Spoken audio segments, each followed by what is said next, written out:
سؤال معلش في كل بيت مصري، يا ترى نسبة النكد عند مين اكتر؟ عند الراجل ولا عند الست؟ ولا ما يكونش عند الاطفال واحنا مش واخدين بالنا؟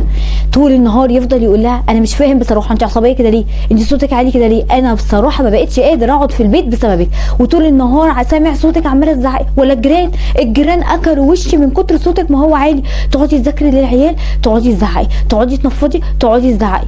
بصراحه في الحقيقه انت ليك حق، يعني انا مش عارفه بصراحه هما بيزعقوا كده ليه طول النهار؟ طول النهار بيزعقوا ليه؟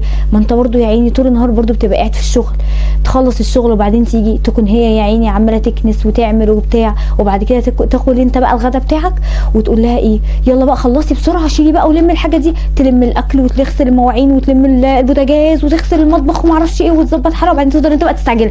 ها خلصتي كوبايه الشاي؟ ها يلا بسرعه، ها الشاي. ولو جابت لك الشاي تقول لا السكر زياده، السكر مش عارفه ايه. ولو انت بقى نزل عليك الحنيه بقى في اليوم ده هتشغل التلفزيون وهتحط رجل على رجل وهتقعد والدنيا زي الفل، وتسيب بقى العيال تقعد بقى هي عشان تذاكر بقى مع الولاد، صوتها يعلى يا حبيبي يلا يا حبيبي خلص، وتفضل بقى من هنا لهنا وانت بقى تزهق. فبصراحه ليك مبرر جامد جدا انك ما تقدرش تستحمل يا عيني الصوت العالي ده. فتعمل ايه؟ تدخل تريح لك بقى ساعتين كده، تريح كده ساعتين عشان تقوم اعصابك كده هاديه. فبالتالي لما بتقوم هي بتتعصب زياده وبتتضايق زياده، ما انت بقى دخلت بقى وسايبها بقى محتاسه في كل ده. فترجع تقول لها بقول لك ايه، انا نازل وسايب لك البيت، انا مش عارف ان انا اقعد ليه. وترجع تسال هي عصبيه ليه؟ مش عارفه في الحقيقه بصراحه. السؤال فعلا انا مش لاقيه له اجابه.